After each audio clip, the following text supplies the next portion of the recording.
Hello, welcome back to Ekene Banye's Reflections. Imagine if every African minister, governor, or president first had to prove they successfully managed something. It can be a business, a factory, a farm, or even a private organization before ever stepping into public office. What if the minimum qualification for high-level political positions wasn't just a degree or popularity, but a track record of success in the private sector? Think about it. How many political leaders in Africa today can say they've successfully managed anything, even on a small scale, before leading millions? Across the continent, we have too many people in power who have never built or managed anything productive in their entire life. And yet, they are in charge of billion-dollar budgets and national decisions. So, what if we wipe the system? What if we only allowed people who have proven competence in management or entrepreneurship to lead Africa's most strategic institutions? Let's start with the benefits of such a system. Why might it actually work? We'll talk about lack of accountability. So let's look at that. Successful business managers and entrepreneurs live and die by results. They understand that performance is measurable in profit and loss and productivity. We can't fake success in the private sector. Either you build something that works or you fail. If African governments were filled with people who think this way, corruption and waste would drop dramatically, because failure would have real consequence. Another thing we should look at: efficiency. Entrepreneurs know how to optimize resources, manage people, and cut unnecessary costs. Imagine ministries run with that same logic. Every dollar tracked, every project evaluated for impact, and every worker held accountable. Let's look at the long-term thinking. Private sector success requires vision, not just a short-term popularity like in politics. Leaders who have built something from scratch tend to understand sustainability, innovation, and system thinking, all missing in most of Africa's political culture. And this one, to me, is something very, very, very important: meritocracy. This approach would finally end the cycle of recycling the same unqualified individuals. It will make political office something to earn, not just to inherit through tribal connections or political networks. In short, it could shift Africa's leadership culture from rhetoric to results. Now, before we get too excited, let's be honest. There are real problems with this idea. One is the limited pool of candidates. In many African countries, the number of genuinely successful entrepreneurs and managers are still small. If we move all of them into politics, who would keep the business running? We would easily drain the private sector, which is already the engine of development, to fill the government positions. Another thing is politics and business have different skill sets. Running a company and running a country are not the same. You know, a business owner focuses on customer and profits.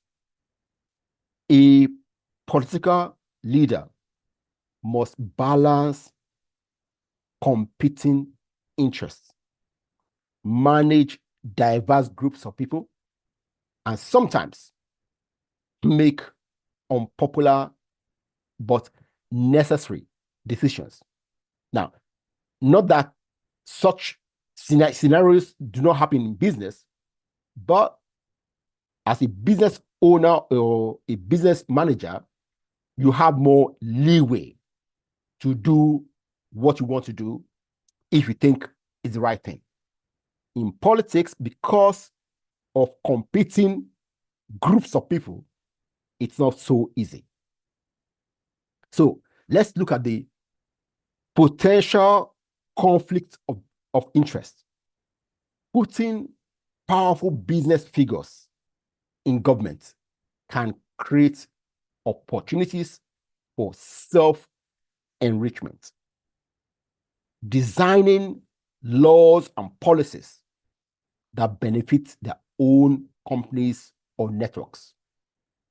And again, from that, we can look at the elitism and exclusion that could happen.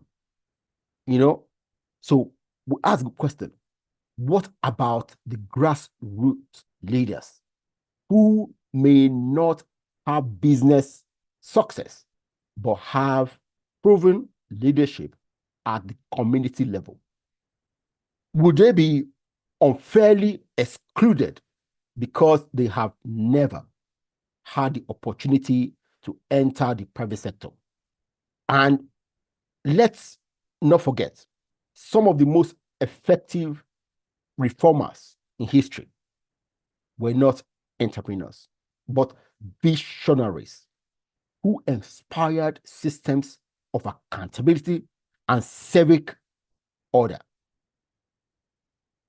So, having taken a look at the two groups and the pros and cons, there are still what I consider unknowns.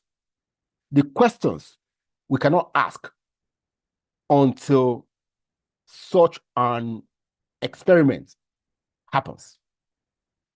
Like, would these business-minded leaders still succeed in the messy, slow, bureaucratic world of government? Would voters even trust them or see them as elitist outsiders? Would private sector logic, profits, and efficiency work in the moral and social complexity of public life? And would the political establishment even allow such a system to exist when it threatens the status quo? See, these questions remind us that competence alone is not enough. Character, integrity, and moral compass are equally critical. See, this is a realistic check. As if you have been watching my videos, I'm big on reality, you know. So, is this idea realistic? Maybe not in full, but it's not impossible. We may never have a law that bans inexperienced people from running for government, but we can create a culture that demands evidence of past success and accountability from anyone who seeks to lead. We can begin by making competence, experience, and integrity the minimum social expectation of leadership, not optional extras. Here is how Africa can move towards this higher standard of leadership. 1, leadership qualification standards. Introduce minimum competence standards. Candidates for major political office should have at least 10 years of proven leadership or managerial experience, public or private. 2, performance scorecard. Measure leaders like a CEO. Track progress on clear goals such as education outcomes, infrastructure delivery, and employment rates. Publish those results yearly. Another one, leadership apprenticeship. Encourage political mentorship under capable administrators. Let upcoming leaders learn management before taking full control. Another one, private sector advisory council. Make it mandatory for each ministry to have a private sector advisory board. People who understand productivity, innovation, and growth. Finally, citizens can demand proof of performance before voting. Just like investors look at the company's track record, voters must begin to examine candidates' life results, not just their slogan or tribes. So, Africa doesn't necessarily need every politician to be a business person, but it desperately needs leaders who think like business people, people who understand that governance is management, not emotion. Because managing a country is not poetry, it's a complex system that needs skill, structure, and accountability. Until Africans start demanding that our leaders first prove they can manage themselves, their family, or their businesses, will continue to be led by people who cannot manage a single project, yet wants to manage nations.